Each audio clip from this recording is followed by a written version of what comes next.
Saretna flimkien mulej, kelmtek imqazza, fal-bwaħda li naqad, bil-ġisem tibnek ħaj.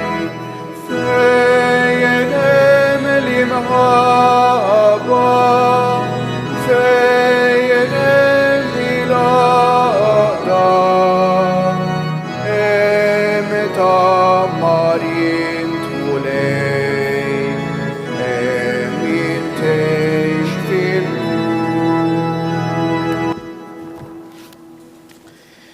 Fl-isem tal-Missier u tal-Iben u tal-Ispirtu Santu, il-grazzja ta' Sidna Ġesu Kristu tkun magħkom il-koll. Nofru dan is-sagrifiċċju tal-Qudiesa skont l-intenzjoni tal-familja Buttigieg. Ħuti ejjew narfu ħtijietna biex nitħejjew tajjeb għal din l-ikla li l-mulej ħejja għalina.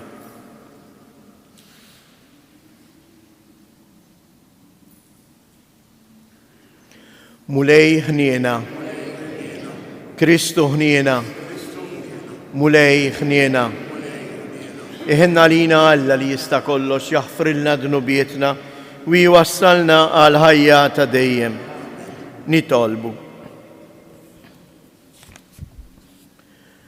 Atina o Alla ħanin li ċ-ċelebrazzjoni tal-misteru tal-Eid li aħna qegħdin nagħmlu b'ordni tiegħek tħalli fina frott li jibqa' għal dejjem.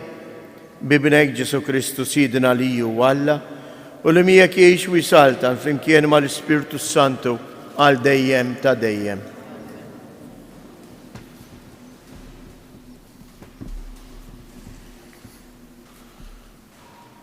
Għarim il-ktib tal-Atti tal-Apostli.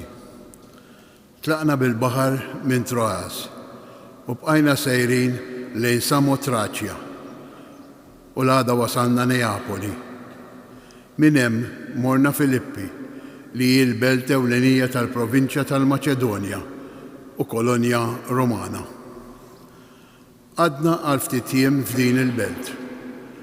Meta wasal is-sibt, ħriġna barra l-bib tal-belt lejn xatti xmara fejn derilna li kien hemm dar tat-talb. Għadna bil-qiegħda u bdejna nkellmu lin-nisa li kien hemm miġbura flimkien. Waħda minnhom kien jisimha Lidja, mara minn Tijatira, negozjanta tal-porpra li kienet tqim lill-Alla. Hija qadet tismana u l-mulej fetħilha qalba biex tifhem dak li kien jgħid Pawlu. Wara li tgħamdet hi u l-familja tagħha talbitna u qaltilna jekk jidrilkom li jiena nemmen fil-mulej, ejjew qogħdu d-dar tiegħi. U ġalitna noqogħdu għandha. Il-kelma tal-mulej. Alleluja, alleluja, alleluja. Alleluja, alleluja, alleluja. Għannu l-mulej għanja ġdida fil-ġemma ta' ħbiebu it-tifħir tiegħu. Ħajifraħ Iżrael bil-ħalliq tiegħu u jitennew l-Tzjon bis-sultan tagħhom. Alleluja, alleluja, alleluja. Ħajfaħru bis-sfin l-isem tiegħu bid-daq tat-tamburu biċ-ċetra għax il-mulej jitaxxaq bil-poplu tiegħu u jsembaħ lil-fqajrin bir-rebħa. Alleluja, alleluja, alleluja. Bil-glorja li tennew ħbiebu u jaqbżu bil-ferħ fuq friexhom. It-tifħir ta' Alla jkun fuq fommhom. Dan uġieħ għal-ħbieb tiegħu kollha. Alleluja, alleluja, alleluja. Numu bil-rif għal-kelma tal-Evanġelju. Alleluja, alleluja. L-Ispirtu tal-verità jiexet għalija, jgħid il-mulej, u intom ukoll tagħtu xhieda.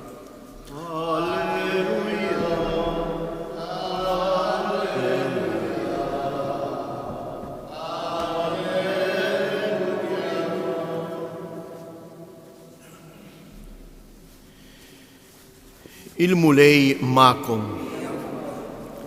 Qari mill-Evanġelju skont San Ġwan.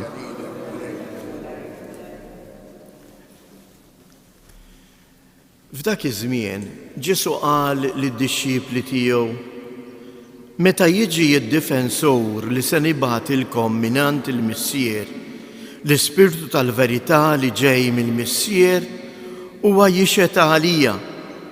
U intom ukoll tixhdu għax intom kontu miegħi sa mill-bidu. Dawn il-ħwejjeġ għedtomkom biex ma titfixklux. Ikeċċukom il-barra mis-sinagogi, mhux biss, imma tasal is-sija meta min joqtolkom jaħseb li jkun qiegħed jagħti qima lill-Alla. Dan jagħmluh għax la għarfu lill-Missier u lanqas lili. Imma dan kollu għedtulkom biex meta tasal is-sija li jagħmlulkom dan tiftakru li jien għedtulkom. Il-kelma tal-mulej.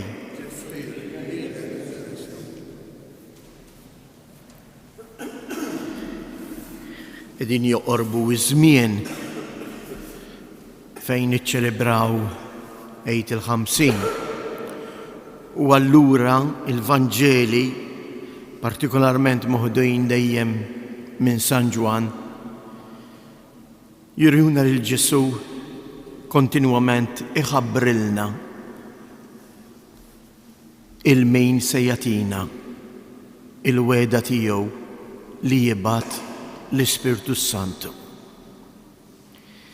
Meta jiġi id-difensur li se nibgħatilkom jien minant il-Missier, l-Ispirtu tal-verità.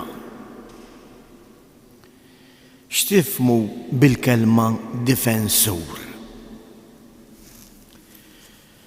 Naħseb l-ewwel tiġik f'moħħok il-kelma difensur xi ħadd li jiddefendik, xi ħadd li jaqbes għalik. Jiġina f'moħħna żgur anke jekk nitkellmu mill-qrati dak li jsejħu l-avukat difensur li meta jakkużawk b'xi ħaġa għandek il-min jaqbes għalik, jiddefendik. Però il-kelma preċiża li Ġwanni juża għall-Ispirtu Santu, id-difensur, mhijiex sempliċement dan il-ħsieb, dan is-sinifikat, dik hija parti, imma hemm xi ħaġa iżjed profonda. L-Ispirtu Santu eżies mhuwiex sempliċement dak li lilna jiddefendina mill-ħażin. Mhuwiex dak li jekk jien nagħmel xi ħaġa ħażina jipprova isib skuża biex jaħfir jeli, kif jagħmel l-avukat fid-difiża. L-Ispirtu Santu huwa dak, u din hija l-ispjegazzjoni iżjed profonda li rridu naqduha mal-ewwel tifsira. Veru, l-Ispirtu Santu huwa d-difensur li jiddefendina mill-qerq tax-xitan kontra il-verità tal-kelma. Għaliex jekk il-Vanġilu huwa tassew l-aħbar it-tajba, ix-xitan x'irid jagħmel anke l-isem xitan fisser qarrieq. Ħajjipprova jqarraq bija biex li jdaħħalli f'moħħi li dik il-kelma ta' Ġesu mhijiex vera, jew hija tqila biex nagħmilha, allura warraba. Ma l-Ispirtu Santu għandu xi ħaġa oħra. Il-kelma difensur fil-Vanġelu ta' Ġwanni tfisser dak li jiddefendini mill-ħażen. Imma fuq kollox dak li lili jimbuttani, imexxini, jinkoraġġini biex jien nagħmel it-tajjeb. Altru li għandna bżonn id-difensur l-Ispirtu Santu fil-ħajja tagħna. dak l-Ispirtu Santu li aħna rċivejna fil-mamudija tagħna, fil-griżma tal-isqof. Għandna bżonn l-Ispirtu Santu biex tassew imexxina, jimbuttana, jinkoraġġina biex il-kelma ta' Alla li nisimgħu ngħixuha, impoġġuha fil-prattika. U għall-Ispirtu Santu ara ma nimlewx moħħna eżjes meta tagħmel xi ħaġa tajba u tħossok kuntent u tgħid ara din jiena għamilta, ara kemm ħajjgħidu fuq in-nies, ara kemm ħanati eżempju tajjeb gwajja għalina. Għax inkunu qegħdin nidfnu dak tajjeb li konna ġa għamilna.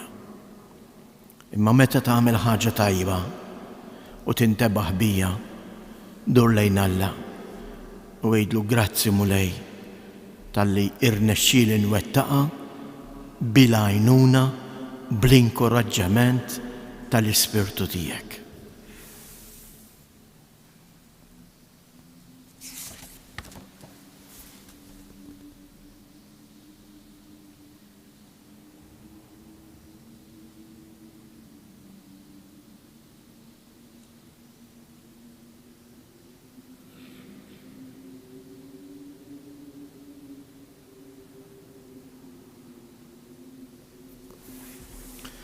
Jehud jeżjes nitolbu fuqna l-Ispirtu Qaddis ta' Alla li anqal fina, li jgħajjat fina Abba Missier.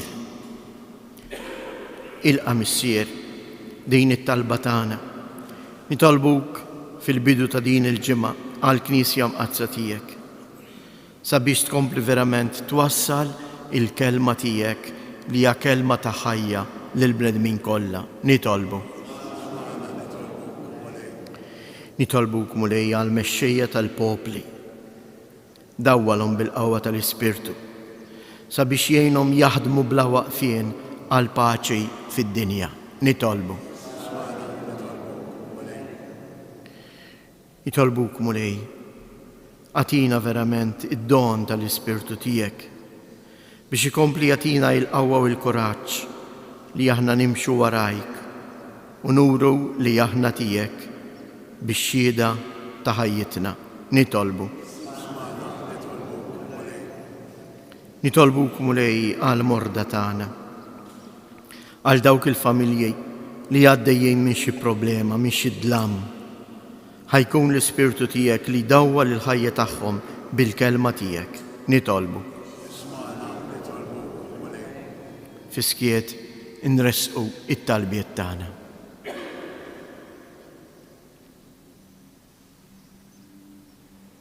Ilqa Missier Qaddis dawn it-talbiet li aħna poġġejna f'riġlejk.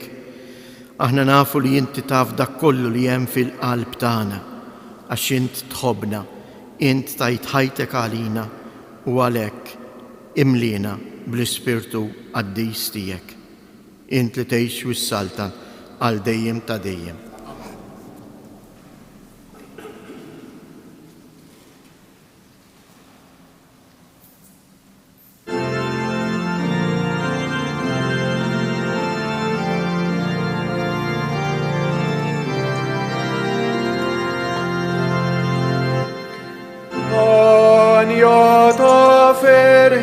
Semmo friġli l-altar tiegħek, għanja ta' ferħta għadna ħaġa waħda miegħek.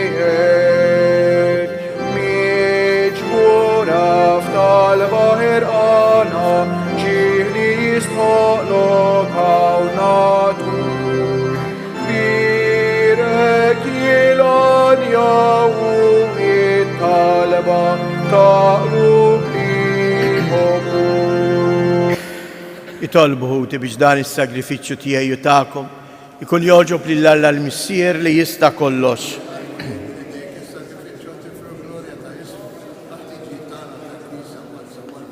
Ilqa mulej l-offerta tal-Knisja ferħana u għatija li tgawdi jilena ta' dejjem int li tant għamilt magħha biex tifraħ bi Kristus jedna. Il-mulej ma'kom. Nerfu qlubna il-fuq. nizzu ħajr lil-mulej Alla tagħna. Sewwa u xieraq tas-sew mulej, tajjeb u taġi tas-salvazzjoni tagħna, li dejjem nisqarru l-glorja tiegħek, iżda b'ferħa kbar inxandruha f'dan iż-żmien li fih ġie sagrifikat Kristu il-ħaruf tal-għid tagħna. U bl-offerta tal-ġisem tiegħu fis-sagrifiċċju veru tas-salib, temm is-sagrifiċċji kollha ta' qabel, u waqt li jintelaq f'idejk għas-salvazzjoni tagħna, sar għalina il-qassis, l-artal u l-ħaruf. Għalhekk f'dan il-ferħ tal-għid imxerret ma' kull imkien, il-bnedmin kollha jimtlew bil-għena u mal-qawwiet tas-sema jinżġu l-innu tal-glorja tiegħek u ngħidu bla qiegħda: Għaddejs, għaddejs, għaddejs. Mulej Alla tal-eżerċti, ismewwiet l-art mimlija bil-glorja tiegħek, osanna fl-ola ta' smewiet, imbierek minn ġej fisem il-mulej, osanna fil-oli ta' smewiet. Għaddejs ta' sewint mulej, inti lajn ta' kull qdusija, għaddis għalek nitolbuk dawn l-offerti bil-barka tal-Ispirtu tiegħek biex isiru għalina il-ġisem u id-dem ta' Sidna Ġesu Kristu, li meta kien se jingħata biex mir-rajħ ibati ħaj il-ħobs, radd il-ħajr qasam tal-disċipli tiegħu u qal: ħudu u kulu il-kol minn dan, għax dan huwa ġismi li jingħata għalikom.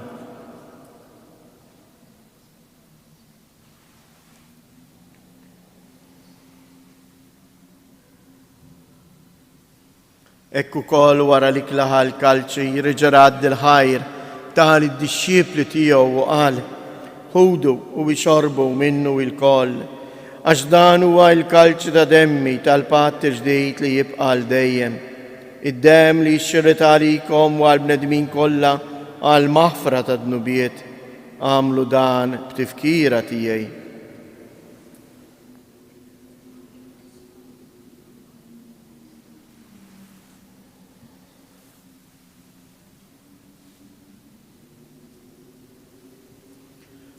Danu il-misteru tal-fidi, il-mew tijek mulej, inxandru bil-ferħ, il-qawmien tijek, nistennewk sa ma tiġi fil-glorja. Għalhekk aħna nagħmlu dan, b'tifkira tal-mewt u l-qawmien ta' Sidna Ġesu Kristu, nofrulek mulej il-ħobs tal-ħajja u l-kalċi tas-salvazzjoni, u nroddulek ħajr għaliex oġbok tilqana hawn quddiemek biex naqduk. Miċ-ċokon tagħna nitolbu lill-Ispirtu Santu jaqqadna f'ġisem wieħed, lilna li nieħdu sehem il-ġisem u id-dem ta' Kristu. Ftakar mulej fil-Knisja tiegħek imxerda mad-dinja kollha u ittaqa' fl-imħabba flimkien mal-Papa Franġisku, mal-Isqof tagħna Anton, l-isqfijiet u l-ministri tiegħek kollha. Ftakar ukoll fħutna li raqdu bit-tama tal-qawmien, ftakar fil-mejtin kollha, daħħalhom quddiemek fid-dawl tas-sebħ tiegħek. Ħenna għalina l-koll nitolbuk. Għati lilna wkoll il-wirt tal-ħajja ta' dejjem flimkien mal-Verġni Mqazza Omm Alla Marija, ma' San Ġusepp, l-Apostli u l-Qaddisin kollha li jgħixu fil-ħbiberija tiegħek sa mill-bidu tad-dinja. Għamel li magħhom infaħruk u nsebħuk b'Ġesu Kristu ibnek. Bi Kristu, ma' Kristu u fi Kristu jingħata lilek għala missier li tista' kollox flimkien mal-Ispirtu Santu kull ġieħ u glorja għal dejjem ta' dejjem. Ejjew nitolbu kif għallimna u ridna nagħmlu li bentalla għas-salvazzjoni tagħna, missierna li inti fis-smewiet, jitqaddes ismek, tiġi salt natek, ikun it-trittient kif is-sema hekk fl-art. Ħobżna ta' kuljum għatina llum, aħfrilna dnubietna bħalma naħfru lil minu ħati għalina u la ddaħħalniex fit-tiġrib iżda eħlisna mid-deni. Eħlisna u nitolbuk mulej minn kull deni. Għatina fit-tieba u l-ħnina tiegħek il-paċi fi żmienna biex inkunu ħielsa dejjem mid-dnub u imħarsa minn kull inkwiet. Aħna u nistennew nittamaw ilena u l-miġja tas-Salvatur tagħna Ġesu Kristu. Mulej Ġesu Kristu li qed lill-Apostli tiegħek inħallilkom isliem natikom isliem tiegħi, la tħares lejn dnubietna, iżda ħares lejn il-fidi tal-Knisja tiegħek. Għatija isliem u laqda li jint trid fija, jint li tgħix wis-saltan għal dejjem ta' dejjem. Il-paċi tal-mulej tkun dejjem magħkom. Għatu l-paċi lil xulxin.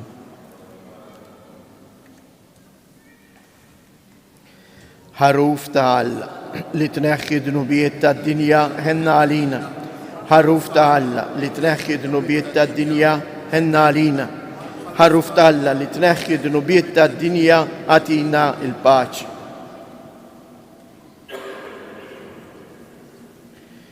Danu il-ħaruf ta' Alla, danu li jneħħi dnubiet tad-dinja, ħen jindawk li huma mistiedna għall-ikla tal-ħaruf.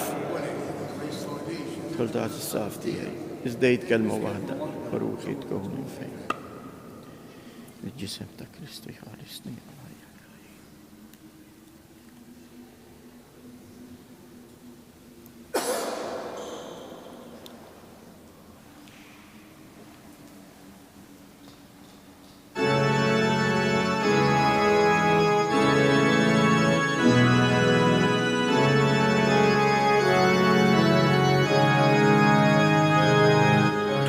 Imbirek mulej għal dejjem u imbirek li semqaddis tiegħek.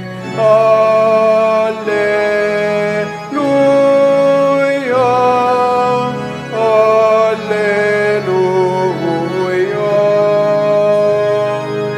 Int li ħlaqti s-sema u l-ard, Alla kbir mulejn tal-għaloni, sultan qawwi, tkun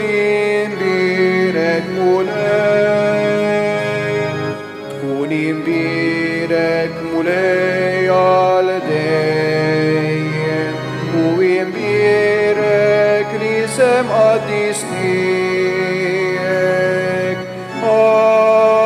Alleluja, alleluja. Salvatur li fdejtna l-kol, int li tina ħajja u ta' maġnida. Addis qawwi, tkun imbirek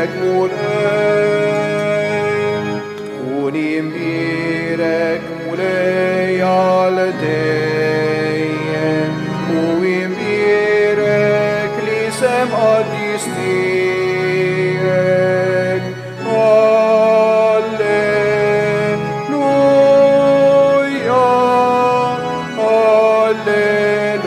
alleluja.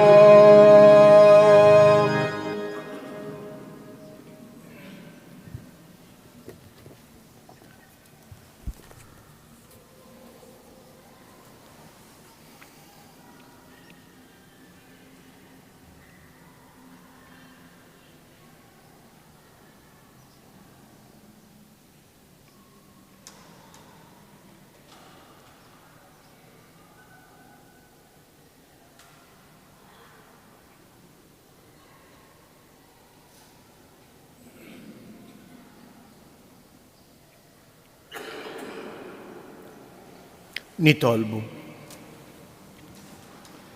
Fit-tieba tiegħek mulej ħares lejn il-poplu tiegħek u bħalma oġbok iġġeddu bil-misteri tal-ħajja ta' dejjem għatih ukoll li jasal fil-qawmien mill-imwiet f'ġisem imsebbaħ minn nuqqas ta' taħsir bi Kristu Siedna.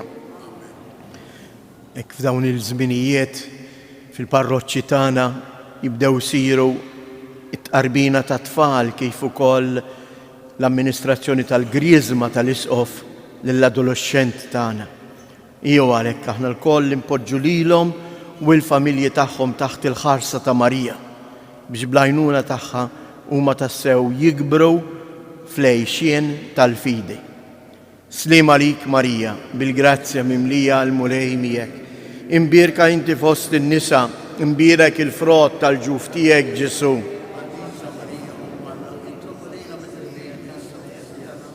Slima lik Marija, bil-grazzja mimlija l-mulej miegħek. Imbirka inti fost in-nisa, imbirek il-frott tal-ġuf tiegħek Ġesu. Slima lik Marija, bil-grazzja mimlija l-mulej miegħek. Imbirka inti fost in-nisa, imbirek il-frott tal-ġuf tiegħek Ġesu.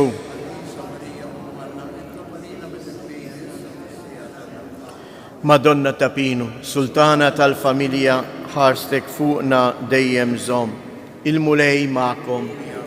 Iberikkom Alla li jista' kollox, il-Missier, l-Iben u l-Ispirtu Santu. Morru u għejxu fil-paċi ta' Kristu. Fil-ħlewa ta' Mejju, lontana Marija, u kemm jiddoqlejju dak ismek